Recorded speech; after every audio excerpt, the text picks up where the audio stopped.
ఎర్రవరం గ్రామ పంచాయతీ. మా గ్రామంలో గత 4 రోజుల నుండి మా గ్రామంలో ఉన్న 14 ఎకరాల చెరువు, అచ్చని చెరువుల నుండి మట్టిని అనధికారికంగా తరలించడం జరుగుతుంది. దానిపై మేము ఎన్నిసార్లు మీడియా, స్థానిక ఎంఆర్ఓ ఆఫీస్ కానీ, ఊళ్ళో రెవెన్యూ విఆర్ఓ కానీ, మరియు అలా తలారి విఆర్ఏకి కానీ ఎన్నిసార్లు ఫోటోలు తీసి పెట్టినా, కంప్లైంట్ ఇచ్చినా కూడా స్పందించడం జరగలేదు.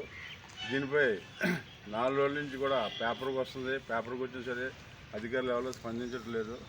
ఊరిని కాపాడవలసిన నాయకులే, స్థానిక నాయకులు ఊరు సంపదనంతా దోచిపెట్టడం జరుగుతుంది.